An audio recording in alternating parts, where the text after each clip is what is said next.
Friggin' what up, dude?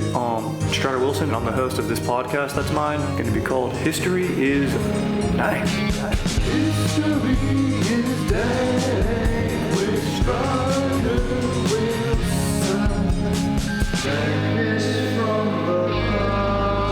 Friggin' what up, dude? Welcome back to another ep of History is Dank. I'm your host, Strider Wilson. Happy frickin' New Year. Let's get after it in 2023.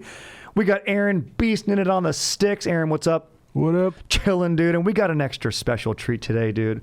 We have the very funny, the very talented, the hilarious comedian, actor, and I just recently found out a musician as well. Plays a little violin.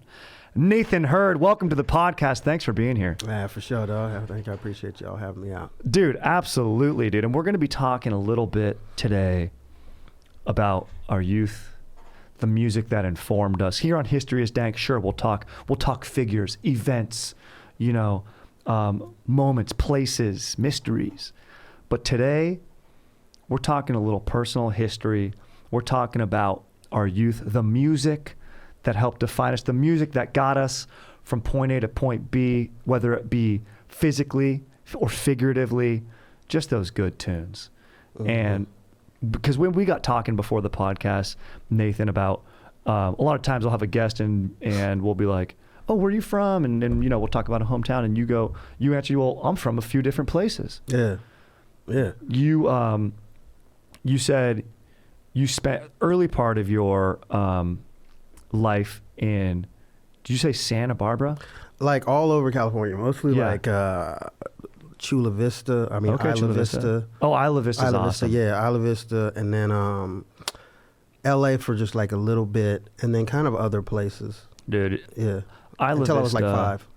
So you missed out on the partying. Did you notice when you were 5 at all? Did you clock any of the partying going on there in Santa Barbara? No, I was kind of in the hood. Like, we were in a, like, not, I don't want to say, it wasn't the hood like Florida was the hood, but it was, right. it was not the, it was a lot of ethnic people. Mm-hmm. Like, I didn't have any, you know what I mean? Like, it was just kind of, like, my best friend as a kid was this chick, this Vietnamese girl named Genevieve. I don't remember a whole lot of, like it was enough of a diverse, like, community that it didn't seem weird, if that makes sense. Yeah, no, yeah. I mean, and here's the thing. I guess when you're born and introduced to something, that's what you know. Yeah. That's what you know. I mean, I knew this bastard kid that lived down the street from me, this little asshole named Spencer, dude, who was an Eagle Scout. And he stole our longboards, dude. Oh, dude. He stole our gravity boards and he sold them, dude. I'm like, how's this kid an Eagle Scout? Why is it always one prick ass kid? Like, it's all in it was the Magooies for me. Yeah, like in Florida, it was the Magooies. They were the torture kids of the neighborhood. Amazing, bro. This was the Steeds. The Steeds were these kids. So the Magooies, what did they get you with? Oh, dude, they were just terrible. They were terrible. They used to bully me. They used to beat the shit out of me. But they were like they were the bullies of the block. They beat up. You know what I mean? Like they were, and their dad. So I actually had my mom. I got really mad at my mom one time because she made me come home from a party at their house. The worst. And the reason that she made me come home was because she went over there and there was cocaine everywhere, just out. And I'm like 9. Exactly, dude. And there's just coke everywhere. And she was like, you had to coke. But she didn't tell me that. I didn't know. So I was just like, man, I tried to sneak out of my window and go back to the party. And then she told me this when I was like 20. I was like, oh, that explains some things. Dude, that's hilarious. Okay. Dude, that's amazing. It's like, your mom can be the coolest lady in the world, but it's like, yeah, there's cocaine, you're like, you're 9. You don't need any extra energy. Yeah. You're good to go. If she would have told me that, it would have changed things because I hung out at the crack house down the street all the time. Really? Yeah, I didn't. If she would have been like, it's drugs there, we're not going, I would like, oh, yeah, that's cool. But no, she was just like, you can't go to the party. And I was like, oh, she didn't know that the house that I was hanging out was a crack house. Dude, amazing. Dude, that's unbelievable. So I grew up in Orange County and very different. I grew up a little bitch wearing khakis and, going to playing like, it was punishment for me to be like, my dad's like, you need to go learn golf because you're going to make business deals. I was like, oh no, don't make me. But funny enough, there were still tons of drugs. It was just like, because a lot of these private schools, these kids would just raid their parents' money, like take a mom's watch and go and buy, like, you know, it wouldn't be like out and stuff. It was maybe more like secret or whatever, but it was still, that shit was still going on. When I moved from Jacksonville, Florida to Olympia, Washington, and I went from a school that was like very heavily black. You know what I mean? Because I'm a black albino. So I went to a school that was very heavily black in an area that was very heavily black to a situation that was more white people than I've ever seen in my entire life in one place. Like I just never. Washington. I'm also adopted by a white family.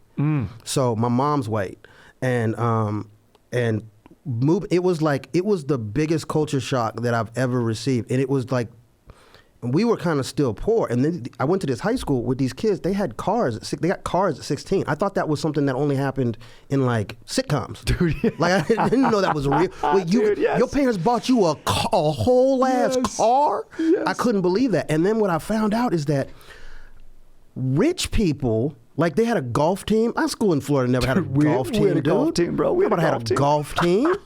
It was 8 in my high school. 2,000 kids, 8 black kids.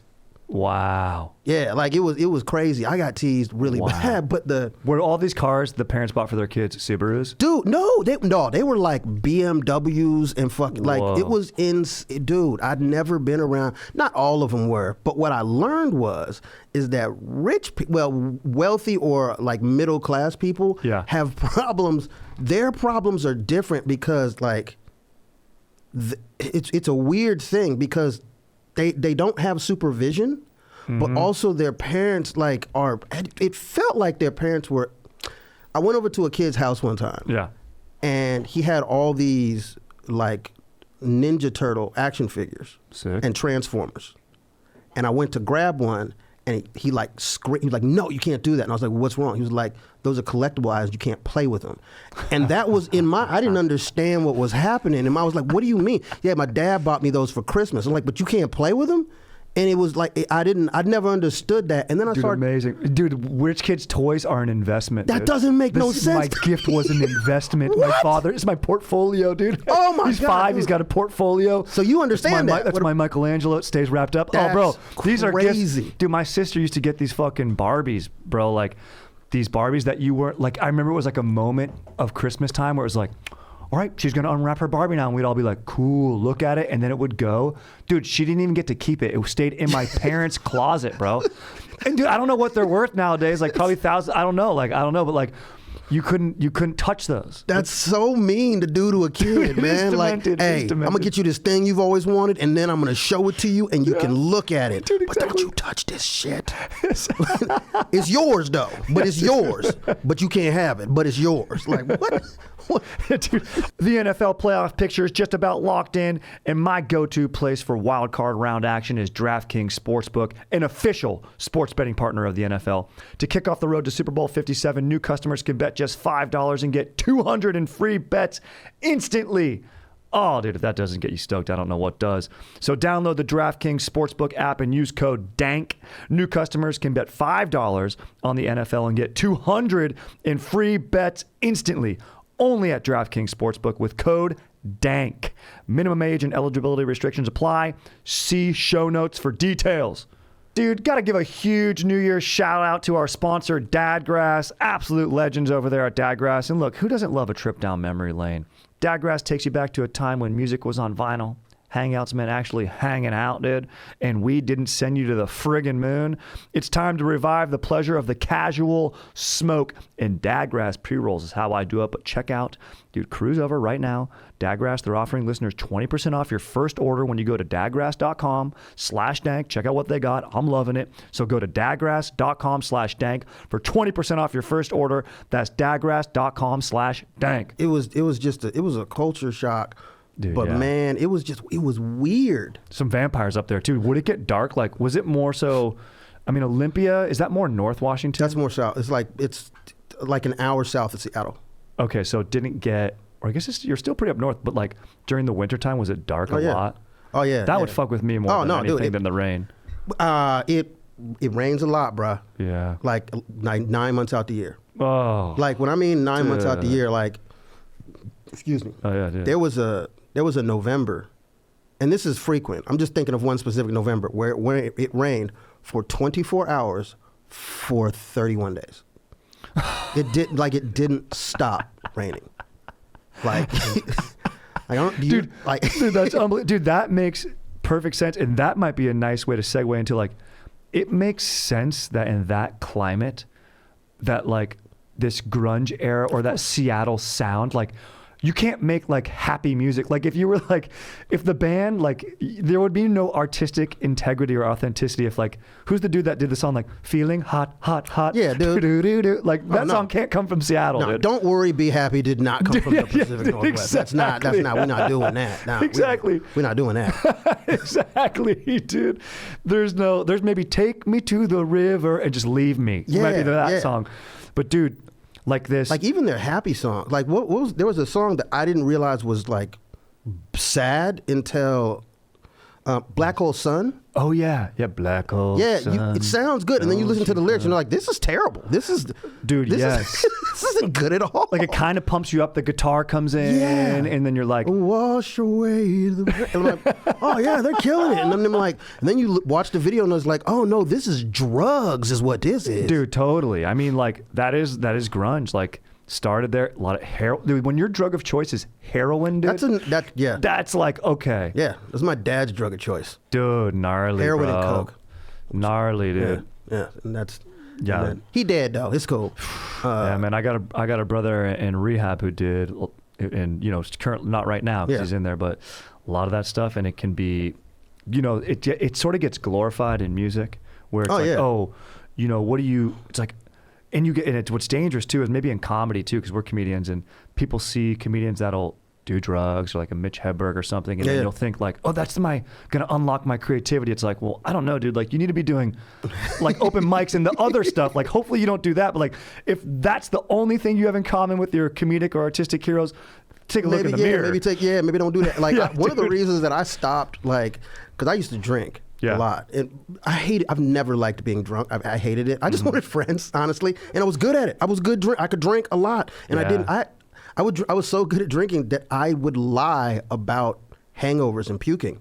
Dude, because I wouldn't puke and I wouldn't get hangovers and I would always be the last one awake. Just your bored. Constitution was just legit. Yeah, I just want you have a gift. That's a gift. It's a gift I didn't want. I hate being drunk, dude. Yeah. I don't like drinking. Dude, I love that. But I was so good at it. You can rage so hard. Dude, I didn't know how good I was until like I stopped drinking because I came down here and the shit was expensive. Yes. And I'll still drink the beer, go and watch football and shit like that, but I don't really drink to get drunk.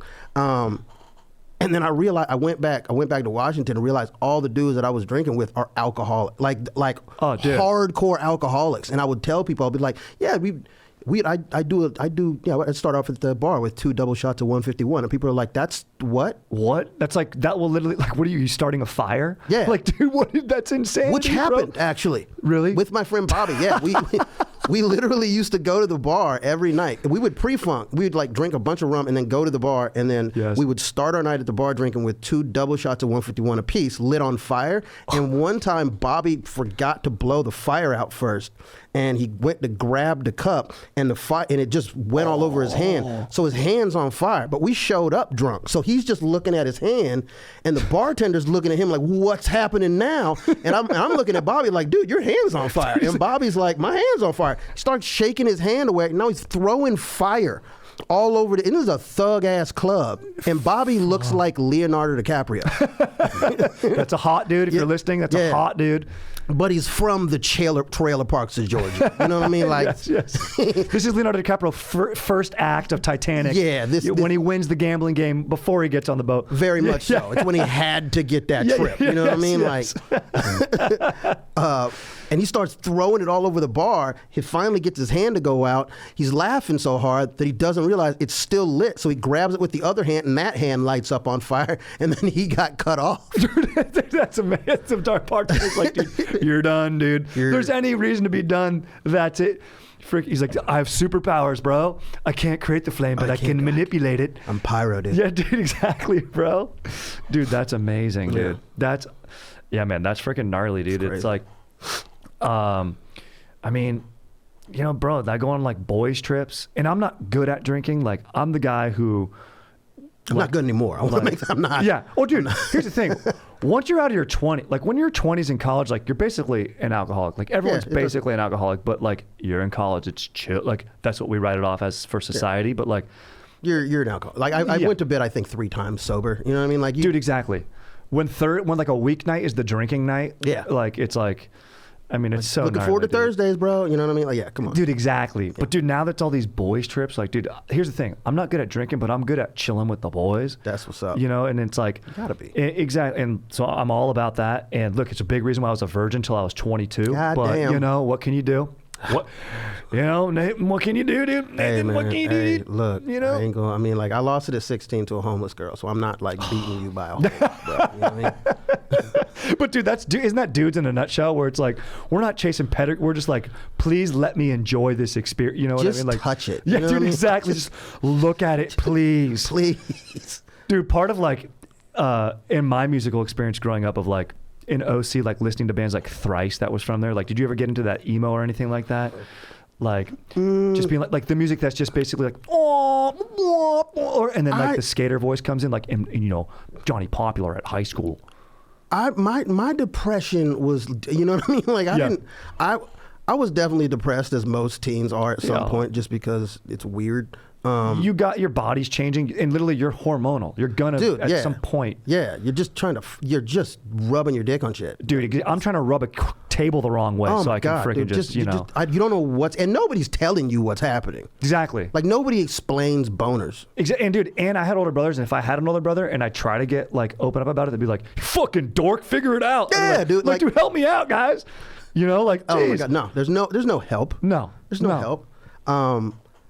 But yeah, no, I think that I got into, because when I was in Florida, in California, because my mom, again, I was adopted at birth by a white family and then raised in the South and then all over the place. But my dad died when I was 6, like committed suicide because of drugs are bad, okay? You know what I mean? Like heroin and cocaine, maybe don't mix those, fam.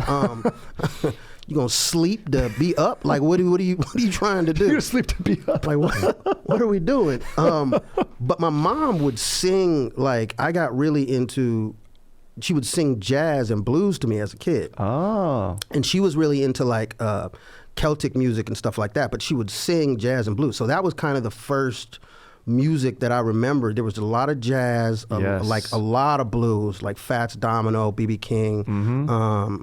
The best. Man, like just a lot of, what the hell's her name? 40s, really big in the 40s. And she's a jazz musician? Yeah, she's a jazz musician. I cannot remember her name though. Let me look it up. Oh my Billie God. Holiday? Who? Billie Holiday? Not Billie Holiday. I did listen to Billie Holiday. It wasn't Billie Holiday. It's like like Greta or something like that. Not Etta James. Etta James, that's it. Etta James. Is that 40s? Maybe a little bit later. Maybe she was like 50s or 60s. It could be. Okay, Etta James. Yeah, she would like a lot of Etta James. Like I'd rather go. Oh yeah, yeah. I mean, dude, beautiful song. Was this while you were in Jacksonville? No, this was more like while I was in California. In Jacksonville, I would still, heavily influenced by blues, but that's when like rap started really busting. And so the down south rap was like, we were listening to I was listening to 2 Live Crew. Oh yeah, 2 Live Crew. Yeah. 2 Live Crew, the Dogs, like dirty, you know what I mean? Like the dirtiest in the world. What was crazy though is that like there was this, like we got big into 2 Live Crew because there was a kid at our school who was dating. There was a mayor of Florida called like Tipper Gore or somebody like that. Sounds One familiar. of our friends was dating his daughter, and the 2 Live Crew was talking about it in their songs. Whoa. Like they were shitting on him. and not my friend, they were shitting on the mayor. Yeah. And my friend was like, man, dude, it's crazy at their house. And so, we got into that, and I wasn't really introduced to anything kind of rock or like anything really like rock or classical other than the stuff that my mom told me until I got to Washington. I had no idea who Nirvana was. Yeah. I didn't know what grunge was. I didn't know who any of that was. But they didn't know who, like, rap. You know what I mean? Like, they didn't know any of the rap. They didn't know who Mac 10 or the Dogs, you know what I mean? Like, or they didn't know none of that. So I got up there and they didn't like me, but I wanted to, like, I just love music. Yeah, exactly. So I started playing the violin because I didn't like how I was a drummer in Florida, but I moved to Washington and they had a drummer like in the band, and I didn't want to rock the boat. Yeah. And so I played the violin because I was just like, I'll just try something new. And then I met a friend in there, and they just kept playing it because there was a friend in there. I never got better. I never got better. It seems like a very difficult instrument. I'm like, dude, just the way you hold it, I'm like, I'm cramping up. Oh yeah. I'm like, dude, like this right here. I'm like, this is just. Oh, dude, it feels so unnatural. It's crazy, and I don't read music. Oh, really? Yeah, I can't read because I have bad vision, so I would just listen to it and then play it back. That's pretty amazing. Not well. Again, not well. But can you sing well? Do you have a good pitch? Hell no. I can't sing it. Oh, I can. But you have a good ear. You have to have a good ear, though. Yeah, but that's because my eyes are shitty.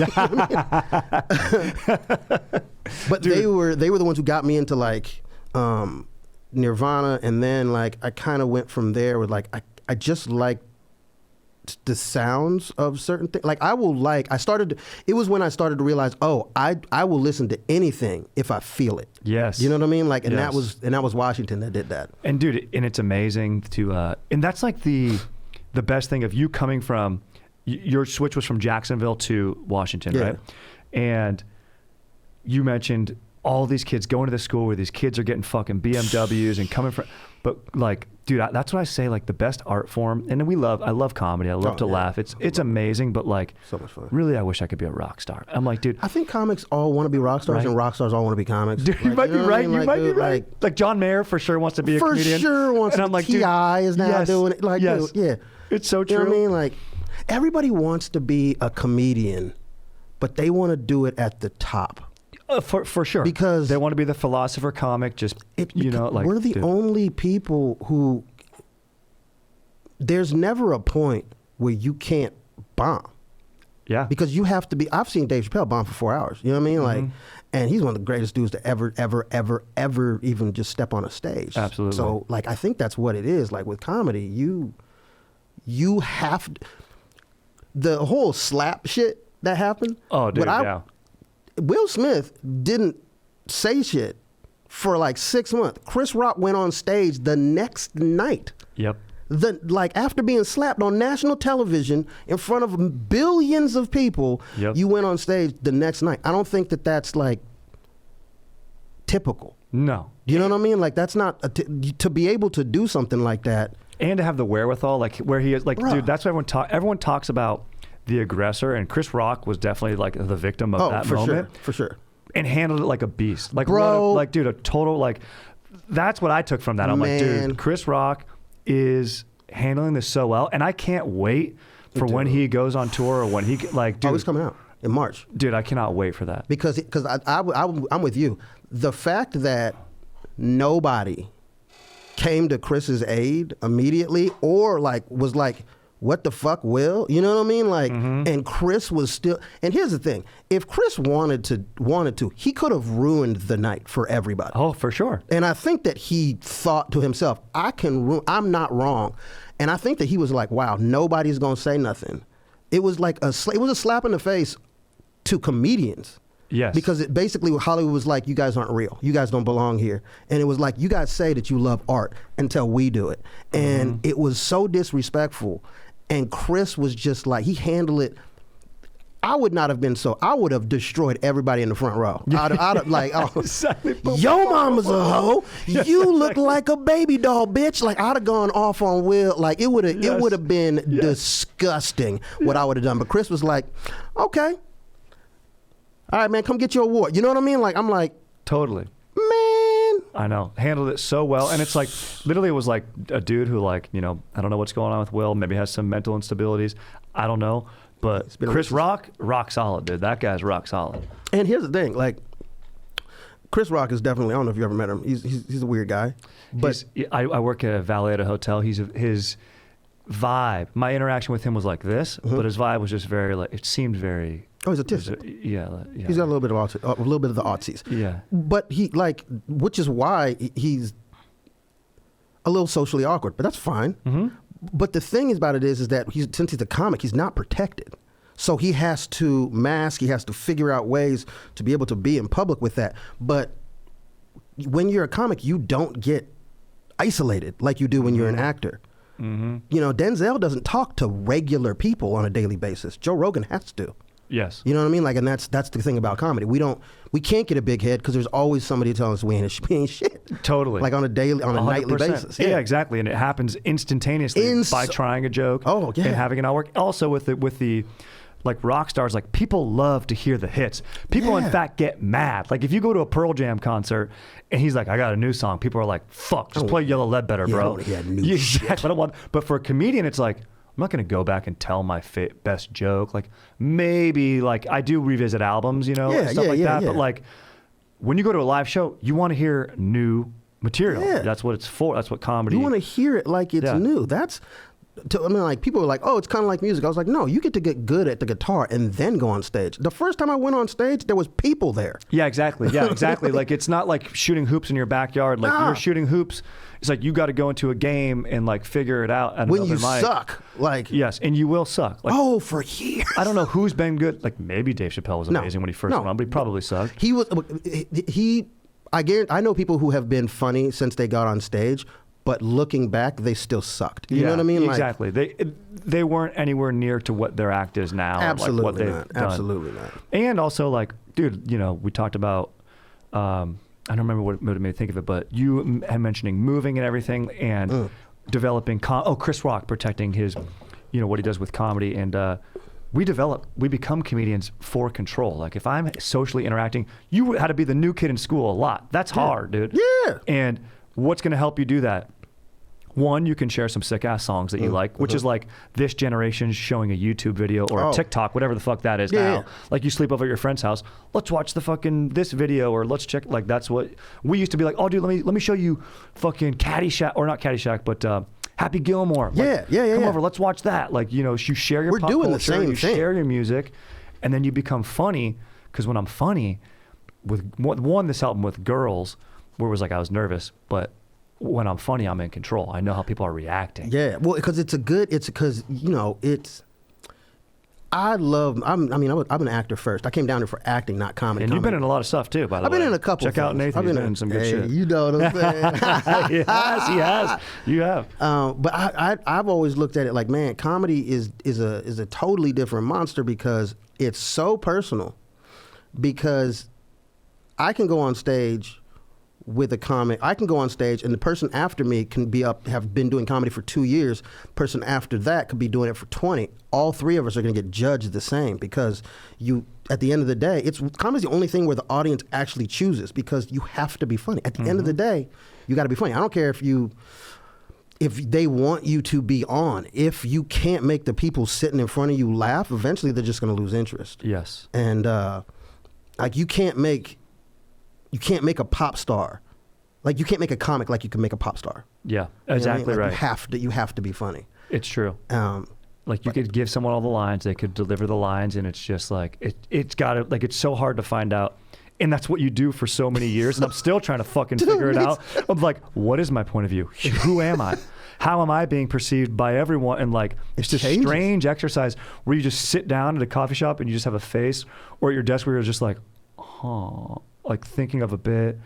And then the worst is like where I'm writing something and then I've been doing it for a while and then I read it back and I'm like, I hate this. Oh, dude, no, yeah. I hate this. If I don't make my TikTok, like I make TikToks and all that stuff, if I don't post it right after I make it, I'll delete it. For sure. So I have to.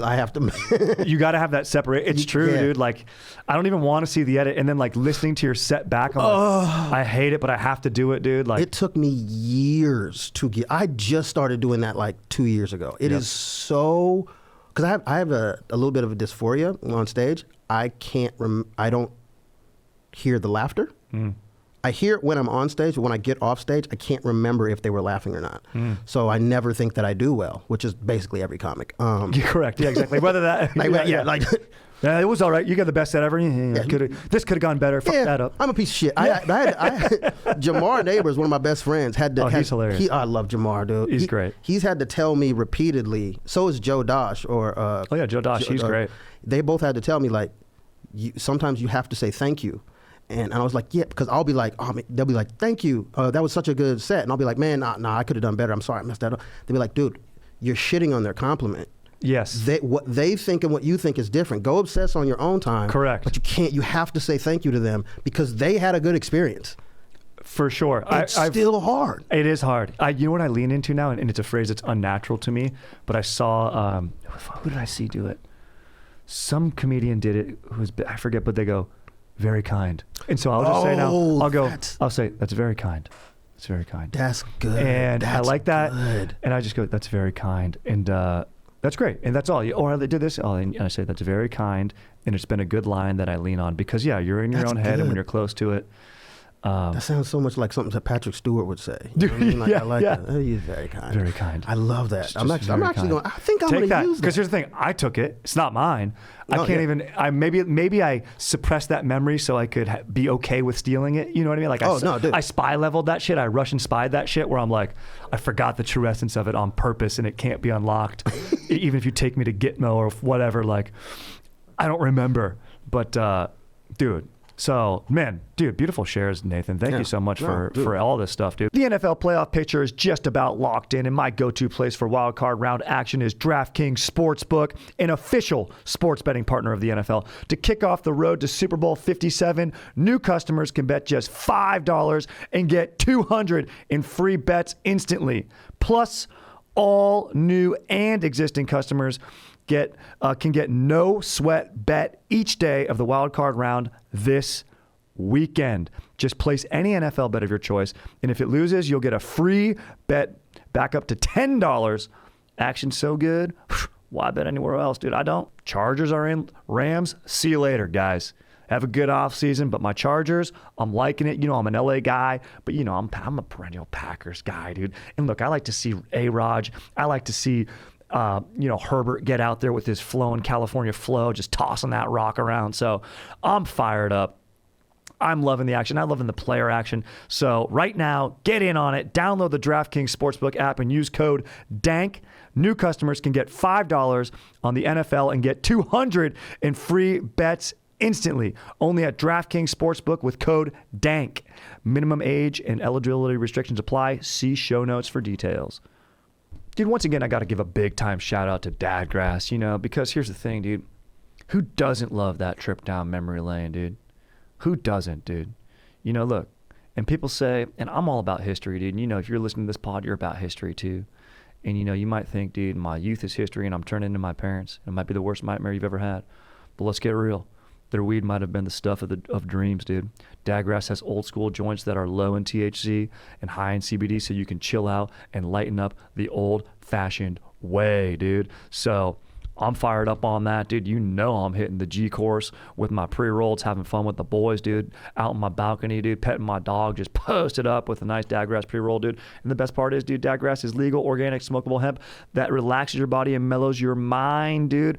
All Dadgrass products are federally legal for ages 21 and over and ships right to your door anywhere in the U.S. of A, dude. So I'm fired out, dude. So whether you're looking for a new buzz or to chill out in an old mellow way, Dadgrass has got you, dude. So I'm fired up and feeling in a euphoric mood. So hit them up, dude. Cruise over to dadgrass.com/dank, dude. And right now, Dadgrass is offering our listeners 20% off your first order when you go to dadgrass.com/dank. Go to dadgrass.com/dank for 20% off your first order.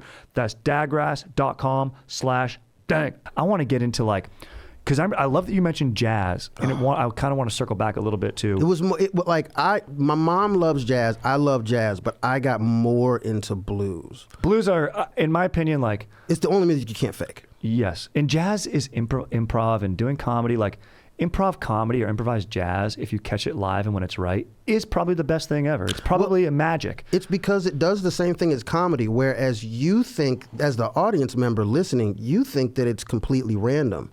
But the comic knows that, and the jazz, they know it's not. There's structure. There's structure, exactly. Yeah, but you can't. The point is to hide the structure from the crowd, and if you can do it good, man. Yeah, it's really incredible. It's crazy. But even then, dude, I would drive carpool, and my friend's mom, Troy's mom would always listen to jazz, and I was just too young. It's one of those things where it's same with some comedy or anything. I was too young to get Seinfeld. I hated Seinfeld. I never got into it. And I still really haven't watched Seinfeld. I love Curb Your Enthusiasm, never watched Seinfeld. Jazz, maybe as I live a little more life, I'll enjoy it. And you were introduced at the right time, but like blues, I just like the way it sounds and just and I don't know, the emotion of it. Like, and that's basically the precursor to rock and roll.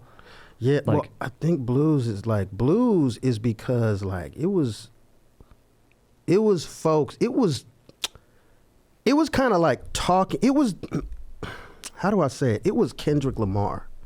Oh yeah. Do you know what I mean? Like it was a musician being completely vulnerable. Like, and putting the passion like into the song. I think that's what like bands like The Doors or bands like, you know, who else was really like, you know, not all of the British bands, but like Led Zeppelin, you know, I think that they realized that they were like, we have to convey an emotion along with the lyrics of this song. Like Jimmy, he was like, if they see me having an emotion, then I think I can make them have one. Yeah. And I think that's what blues did, personally. I don't know, you know what I mean? I'm not too into it, but I'm like, man, it's about the emotion. 100%. And it's, you know, down and out and the chords and like all the just... It stank. Yeah. It gives you stank face. I love it. It does. You just, you sit there and it's something you just could listen to by yourself. You could be in a crowded room listening to a blues musician and feel like you're alone and just like... It makes you happy sad. Yeah, exactly. Yeah. It's kind of nice, but it's like, yeah, that's a good, like, it's weird, but like that emotion, I do like that. I crave that emotion sometimes. It's like, know? Dude, like people make fun of My Chemical Romance, but the fact bro, let's go. Now we're talking, baby. You know, dude, I'm just driving. I can't, like, I'm listening to it. I'm so sad, but it's so, the chords, they just know how to not let you go completely deep. Oh, for sure. You know what I mean? Like, you don't, like you know that they're gonna pull you back out. You're gonna it's gonna get dark. Yes, but I got you. And you know what I mean? Can see, because you can love it so much. Like literally, I was like, this was my freshman year, just sitting in carpool listening to my Chase Perkowski used to drive me, and he was listening to Chemical Romance, bro. And I was like, and then I looked up the band, and it makes you like grunge has a style. Like My Chemical Romance style was like, wear your sister's jeans. I was like, I need to wear my sister's jeans. You know what I mean? I was like, dude, I need to look like that, but like you're young, you're like. Yeah. Blues, it'd be funny. It'd be like, dude, I need to get fired from a job. I need my wife to dump me. I need high cholesterol. Yeah, you know what I'm exactly. Like, I need to like get tobacco, like chew tobacco and fucking. Let me get these cataracts going. Exactly, dude. I love it, dude. Like, it's so that'd be really funny. A teenager who just really is a wannabe blues. There was this kid, Johnny Lang, white dude, back in the day. He was in the Blues Brothers movie, the second Blues Brothers movie. Oh, Blues Brothers 2000. Blues Brothers 2000. Yeah, Johnny Lang is the like if you listen to him sing, you're like, he looks like a surfer. Yeah. But he sounds. You're like, how is that happening? Yeah, this doesn't match up. This doesn't match. That's so fun. Yeah. It's always weird when you get that. Like, I remember Beck. I love Beck. Oh, dude. When you hear his voice and then you see Beck, you're like, wait, what? How's he doing that? This dude? But then it makes it cool. You're like, that's awesome. Like, I love that surprise. But it's like, I'm picturing just like a 6'5" dude who like has like a barrel chest, you know, of like being able to hit those notes. And I'm like, I don't know why 6'5". I get obsessed with height, dude. You get obsessed. Well, I'm short, so I get obsessed. I'm obsessed. I just want to dunk a basketball, bro. Dude, that's it. Amen, dude. That's all I want. And I got these tiny little mitts, dude. Oh, dude. So it's like, you know. I used to have ups, man. I used to be able to grab the rim with the like top of the top. I could never get my whole hand over, so I couldn't dunk it because I can't palm the ball. Yep. If I could have palmed it, I could have dunked it. Get it in there, exactly. Because I'm only 5'8", but. Yeah, then you've got springs if you can. Had. I don't want to act like that's going to jump right now. Exactly. I hurt myself sleeping the other day. I'm not. It's not like that no more. Dude, I'm getting there, dude. Like I'm 35 now, and it's like I'm at this stage now where I'll watch, and it's sad to say like 35 and I have a TikTok, but you have to. It's our business, and so I'll see like dance videos on TikTok, and I'll be like, man, I'll just admire being like they're moving well with like. I'm like, I would be sore if I moved like that. Oh, yeah, dude. No, I'm looking. I'm like, dude, y'all that's just great. Y'all knees do that? You know what I mean? Exactly. I'm like, what are they doing for recovery after that? Are they taking glute? Are they stretching? Is it ice and then heat? Yeah, exactly, dude. Like, I'm thinking about that shit, dude. It's so fucking true. But, dude, I love the... All right, if you had to say, before we cruise out, when you are in... Okay, what would you say is the... And this is a very difficult question. Okay. You're defining... you know, and we mentioned this in email, you're like, I think that, and I agree with you when you said this, like, you're like, the defining traits of who you are as a person, and we're constantly evolving and everything like that. Absolutely. But like, when I was a teenager, like 13, 15, I started to develop my own personality, started to like have taste, you know what I mean? Okay. Like, know what movie was bad. Like, I went to go see that movie, like Geely or whatever the fuck that was, and I was like, I used to go to movies and be like, this will be good. It's a movie, like they're Hollywood. And I saw that and I was like, this isn't good. Like, I was like aware. And what would you say, maybe from that era, 13 to 15, or go younger, or whatever, or whenever it struck you? Okay. What was your album or song, or you know, that was like, this is my fucking, you know, I don't know. It's my birthday. I'm gonna just sing this out. I mean, here's the thing. I can go first if you want time to think about it. But no, I want to hear. Yeah, let you go first. I want to hear what you got to say. So this is very cliche, very cliche, and I'll tease it up for you. Being a straight white upper middle class guy from suburbia, what do you think was my defining album? And to give you this, I was in freshman year of high school, early 2000s, middle school, early 2000s, and that's when this album came out. Can I guess? Cause I'm bad with albums, but can I guess the band? Oh yeah, you could. Yeah. Can I guess the band? Okay. Yeah. Early 2000s. Mm-hmm. I'm gonna say Blink-182. Bro, that is number 2. Blink-182 is 100% number 2. Okay. But number 1 for me was the Chronic 2001, bro. Duh. Dude, the Chronic 2001. That shit was fire, though. Bro, it was unbelievable, dude. Like, I remember hearing that, and that was like maybe, and I had older brothers, and obviously, you know, I had heard rap before, but like Coolio was really like the first, like Gangster's Paradise. Like, I bought like a tape cassette of that at the Warehouse, which was like the record store. It was called the Warehouse. I remember that store. And I remember I bought it there and I fucking loved it and it was cool. And it had the explicit, dude, and I had to have my older sibling buy it for me. And, you know, it had the explicit on there. It was great. But then, dude, Chronic 2001, and I was just like, dude, I was calling, dude, I got detentions for just calling girls hoes after that. I was That's like, awesome. It was so, dude, imagine me, dude, I was like skinny, just walking around, you're a hoe. Dude, my mom heard that. She's like, what are you like, what? You know, give me that. I got in trouble one time. I used to listen to music falling asleep with my headphones on, dude. Yeah. That album, I was like, this is the best thing ever, dude. Oh, dude. Every song, dude, the sketches in the beginning that you'd hear of the, dude. That album was fire. That album was. And then when I found out there was a first Chronic album, I was like, okay. Oh, did you not know that there was a first? No. I didn't know any of this. I just thought this was 2001. I was like, dude. So, and you know, and like, you know, did I have any authenticity of that? Absolutely not. 0%, but like, the beats are undeniable. The beats are undeniable, man. The beats are undeniable. It's a fucking awesome album. I love that album, dude. So good. Absolutely love that album. That's a good shit. That's a good one. Dude, just listening to that going around, and then I did love.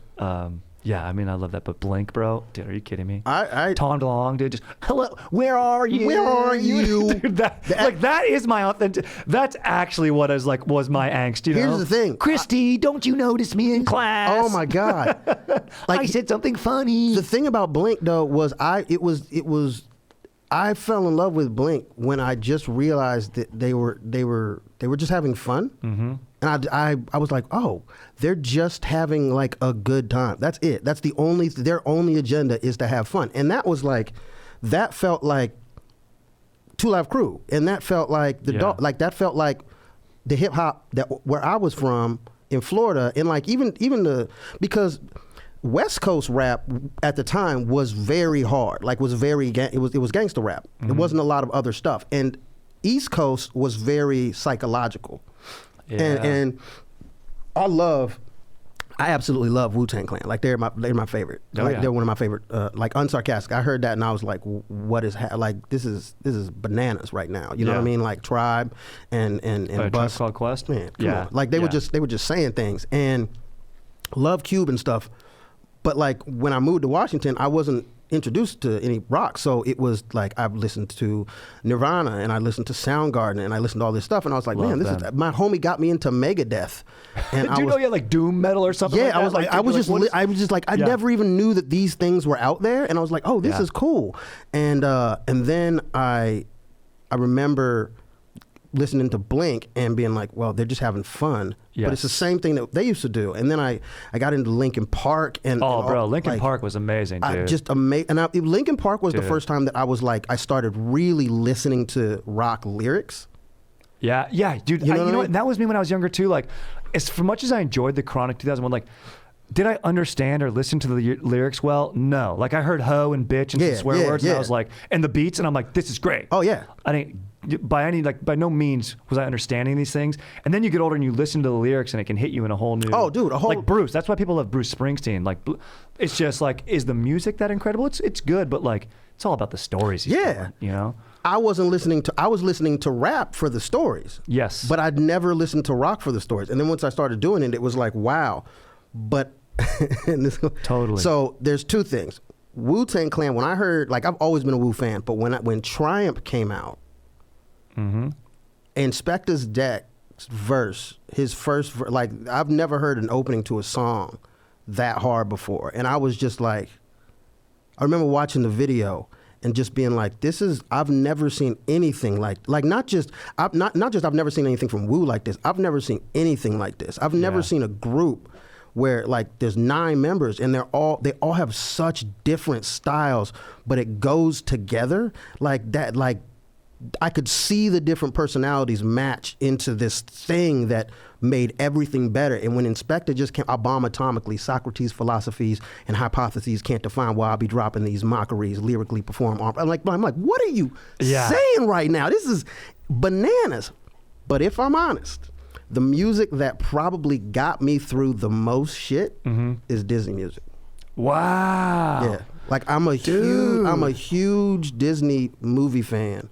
I have love been that. for my entire life, and I have a playlist on my phone of Disney music, and I used to listen to just old school Disney music over and over and over and over, like not just the music but the instrumentals. I was to the point where I could hum all the instrumentals to Lion King, to Little Mermaid, to like Lilo and Stitch. Like, I could listen to the music and watch the movie in my head. It was that, like, even while I was like smoking gangs of weed, selling drugs. I mean, like, I'll be on the bus in the hood, walking through the hood, listening to "I Can Go the Distance." Dude, that is amazing, bro. It's amazing to think of like you just like selling some drugs and like if you roll up in your car and you just open up and it's like hi da lie lie dee da lie lie Oh, my God. lie dee lie dee lie. Look at your life. Daw it up, daw it up, daw it up, daw it up, daw it up, wop wop bobbity wop wop. Man, Dude, it was exactly, bro. to the point where like it was like it got to the point where people were like, I got to the point where I remember this is kind of messed up. I had a multi-disc changer back in the day when those, like a 6-disc. Dude, Yeah, if you had one of those? it was a 3-disc because I wasn't balling like that. Dude, that was a tell on me. That was a tell. So, hey, look, hey man, I ain't even mad. I would have loved the 6. I would have loved the 6, but I had the 3, and I remember it was like the second girl I'd ever had sex with, and she liked you know that when they like you, but you don't know why. Yes, dude, because you're being authentic. You're being you. Yeah, and you're like, why are you're so much hotter than me? Yes. And it's when you start to realize, oh, women don't care about looks as much as we do. Correct. Like it doesn't make sense almost. So she came over the first night and we banged it out, and then like the next night she came over again, and I had this 3-disc changer, but I didn't remember what discs I had in. So we're mid, and remember I'm 19. I'm still got no confidence and stuff like that with women, and we're going. And I hear and I had like a dope man. I had the Usher, you know what I mean, Genuine, Jodeci. Oh, Genuine.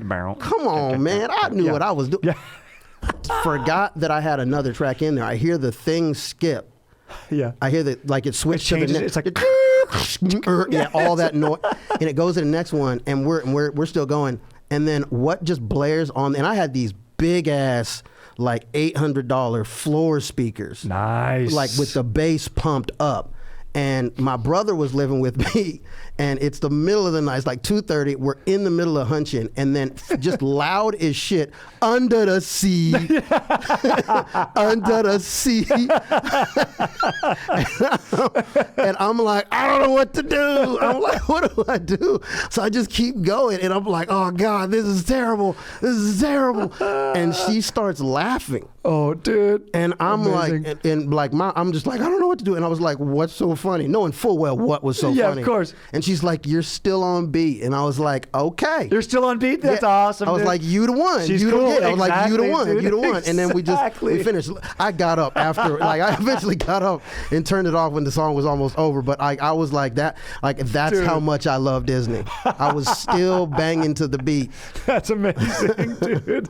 The only thing that could be better if Jock Jams comes on, it's like, bow, bow, bow, bow, bow, bow, bow, bow, bow. Let's get the party started. You know? Dude, you know what? There is something beautiful to those Disney songs. Man.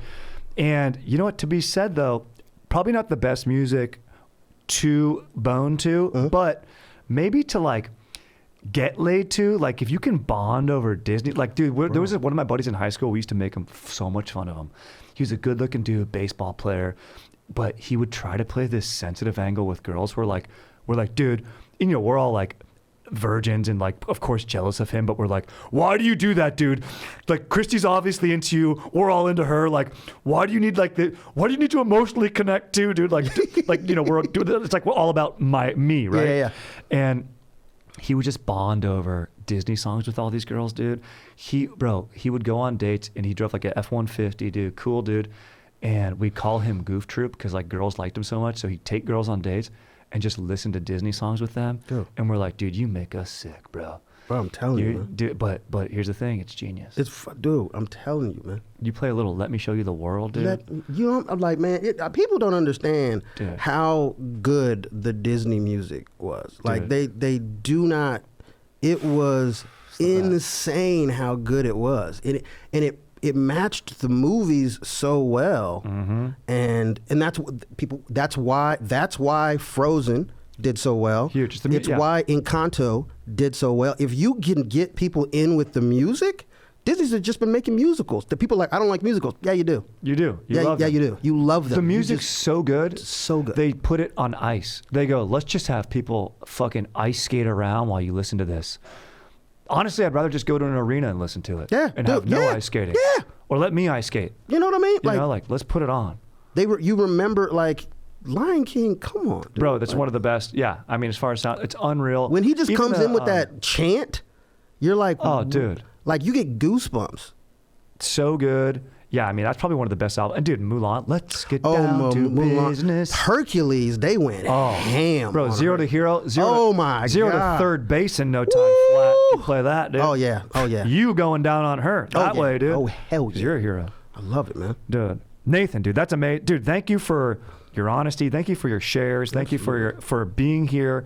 Before we call it an episode, where can listeners find you? I'm going to share your socials on the episode description, so check those out. But you're a really, really talented and funny comedian. Do you have are you doing any touring or any albums coming out or anything or a special? I'm actually filming a special in March still. So if you guys want to put in on that, I'm doing it myself. Ain't nobody called me, Netflix. Ain't nobody want to hit me up. So I was like, you know what?